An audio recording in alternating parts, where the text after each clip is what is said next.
Yo famille, j'espère que vous allez bien. Bienvenue chez MVP Foot, c'est le journal des éléphants. La Côte d'Ivoire a de nouveaux objectifs, la CAN 2025 et la Coupe du Monde 2026. Donc c'est parti. On constate que sur la liste des 27 joueurs champions d'Afrique, seulement 13 ont été formés en Côte d'Ivoire. Pour la première fois, la formation ivoirienne est inférieure à la formation étrangère.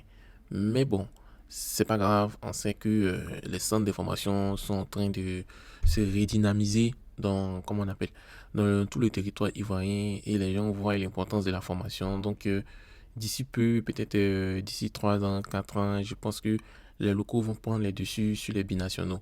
En tout cas, on dit merci aux binationaux.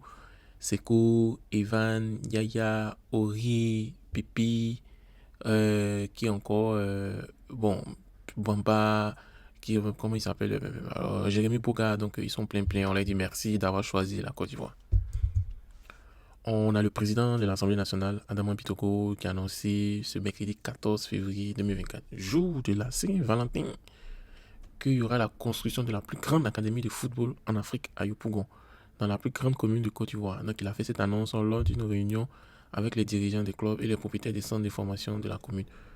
Bon, ça c'est une très bonne chose, hein. Si cela se concrétise là, franchement, ça va être autant pour moi très bonne chose pour les gens de Yopougon. On sait que Yopougon est un vivier en termes de formation. On a Oumar Diakité, Franck Kessié, Cyril Jean-Michel, Mas Gradel, tout cela ils viennent de la commune de Yopougon et pas mal d'autres. Donc ça va permettre à ce on aura dans notre commune de footballeurs de qualité. Donc on croise les droits pour avoir ce genre de projet et que ce projet se réalise concrètement. On a Lazare Mani qui fait des anecdotes. Il dit on a naturellement mal vécu la défaite 4-0 face à la Guinée équatoriale parce que nous sommes des compétiteurs. Mais moi particulièrement, j'avais la foi. Je répétais dans le vestiaire, notamment afin qu'ici, quand on allait se qualifier en finissant parmi les meilleurs troisièmes, qu'il fallait changer les choses. C'est juste un signe que Dieu nous a montré et qu'on va avancer. Mais pour cela, il y a des choses qu'il fallait changer. Je ne parle pas forcément des joueurs ou des 11 entrants, mais il y a trop d'ondes négatives autour. Donc il fallait changer. Franck ici m'a même dit que si nous sommes qualifiés, il allait me donner sa prime. C'est-à-dire à Folie, Ayayi et moi 5 millions d'euros. Ah, tellement que non, les gars étaient, genre, ils étaient, comme on dit, super positifs. Et les gens ne croyaient pas. Mais bon, voilà. Donc Franck ici, il faut donner l'argent, il faut pas doubler, il faut donner les 5 millions aux gars là, parce que les gars là, ils étaient à fond. Voilà.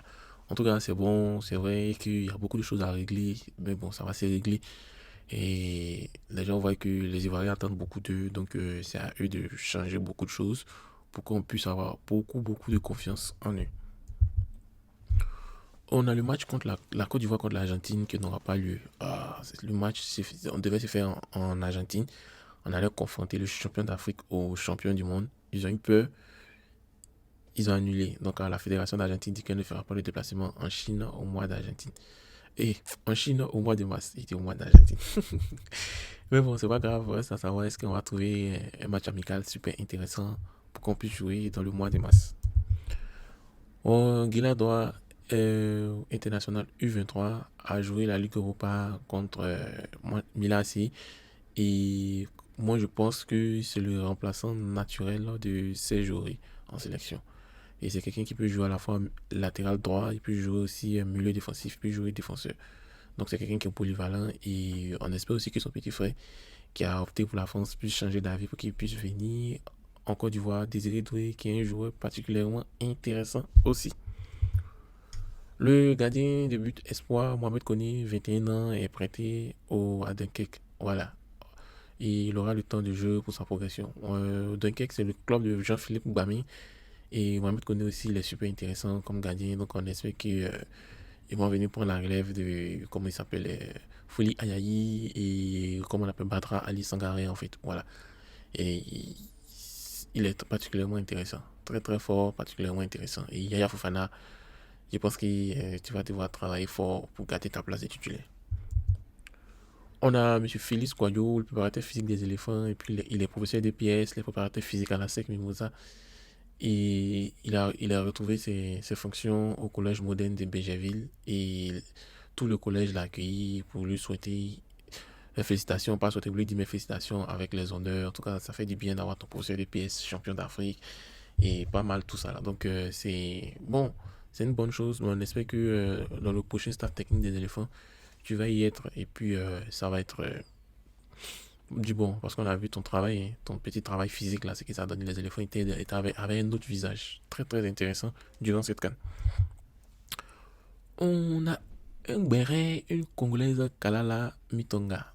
Elle a été expulsée de la Côte d'Ivoire où elle résidait depuis un bon moment pour des propos tenus sur TikTok.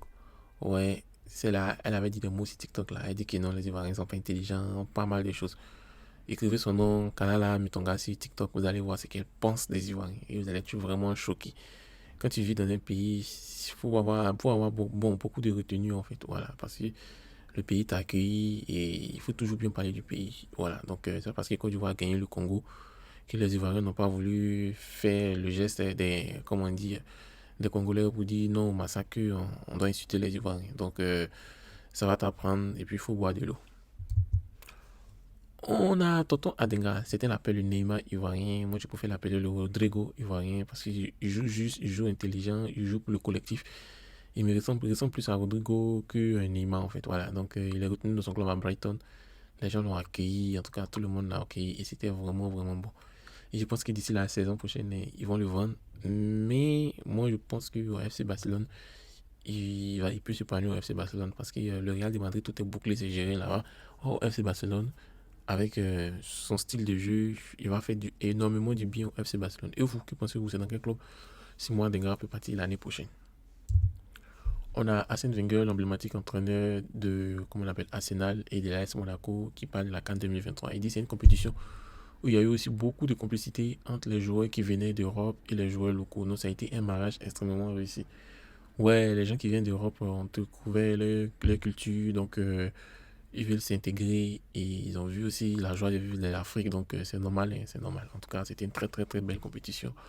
Je pense que ça va rester dans les annales pendant 10, 20 ans, quoi. Et on a une bonne nouvelle pour le championnat ivoirien. Donc, le championnat ivoirien Ligue 1 Côte d'Ivoire va passer de 4 à 11 stades. Donc, 7 nouveaux stades pour nos pros et nos spectateurs. Un mot d'ordre, venez au stade, soutenir les équipes, choisir une équipe et puis devenir un supporter fou. C'est tout, c'est ça, c'est tout ce qu'on vous demande. On a l'épouse de Franck ici et sa famille qui organisait une fête spéciale pour célébrer son sacre à la CAN. En tout cas, quand tu es bien entouré, quand tu es, comme on appelle, il y a les personnes qui t'aiment autour de toi, c'est normal, hein. Tout ce que tu vas faire, ça va réussir. Donc, bonne continuation à toi, cher champion d'Afrique, El Presidente Frank Kessie. Et on avait dit que Crépin Diatta était suspendu. Les Sénégalais ont dit que non, ils n'ont pas reçu de courrier spécial, que c'est une fausse rumeur. Et 2 jours après, la sanction est bel et bien tombée. Crépin Diatta est suspendu 4 matchs, dont 2 avaient suici avec $10 000 d'amende. Ça fait près de 5 millions, hein. Voilà, donc la Fédération sénégalaise de football n'exclut pas le dépôt d'un recours suite à 5 sanctions. Comment ça? Lui, il est venu dire aux gens que nous sommes, c'est des corrompus et puis ils vont faire des recours. Qu'il assume ses conséquences prochainement, il va citer. Voilà, donc on a l'entraîneur du Mali aussi qui a, comment dit une anecdote en fait. Il dit qu'après le deuxième but de la Côte d'Ivoire, j'ai commencé à avoir des vertiges, ma tension est montée. J'ai remercié mon coéquipier qui m'a versé suffisamment d'eau sur la tête pour calmer ma tension. Et oui, c'est vraiment pas facile, hein. Voilà, tout ce que tu as prévu se passe pas comme prévu, donc c'est normal que ta tension monte, mais Yako, ça va aller, il faut boire de l'eau prochainement. On a Emilio Nissu qui était en direct sur Instagram avec Edu Ibanez, Edu Salvador. Voilà, donc il dit les cancereux, c'est corrompus qui gèrent le football en Guinée équatoriale ont pris 1 million d'euros pour eux en laissant l'équipe nationale dans de mauvaises conditions. En tout cas, il a fait un béret pas possible, il a cassé les papos de tous les dirigeants des Équatoriaux guinéens. Là. Franchement, les dirigeants là, bon, les amis, je n'ai pas les mots en fait, je n'ai pas les mots. Pour ces, eux, ils souffrent, eux, ils souffrent.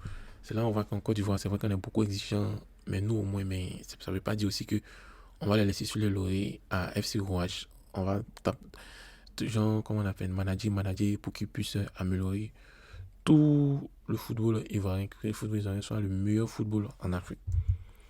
Et on apprend aussi que le Mali va affronter le Maroc en amical là, en masse. Bon, c'est une très bonne chose. On espère que le Mali va gagner les Marocains. Là, comme ça, ils vont dire que c'est un faux pas contre la Côte d'Ivoire. On espère aussi que les Marocains vont gagner la Côte d'Ivoire pour voir est-ce qu'ils vont vraiment essayer de régler les automatismes. Donc, on attend pour voir de toutes les façons s'il y a le match, on va commenter. Donc, chers amis, merci d'avoir suivi et puis passez une agréable journée. Rendez-vous dans la soirée ou demain pour de nouvelles vidéos. En passant, abonnez-vous à, comment on appelle, on a une chaîne ici. Vous pouvez vous abonner ici. C'est une très, très, très, très, très, très belle chaîne en fait. On parle aussi du football ivoirien en fait. Mais ça, c'est les chaînes de 1 minute, 1 minute, 1 minute, 1 minute, 3 minutes. Vous voyez, on a parlé d'Emile Alonso avec ses papos. On a parlé des tops et des flops de la CAN. On a parlé de Mas Gradel. On a parlé de Roger Mila qui a taclé Mas Gradel. On a parlé de Simon Adenga. Vous voyez, voilà. Donc, c'est une chaîne aussi du football ivoirien. Donc, merci et passez une agréable journée.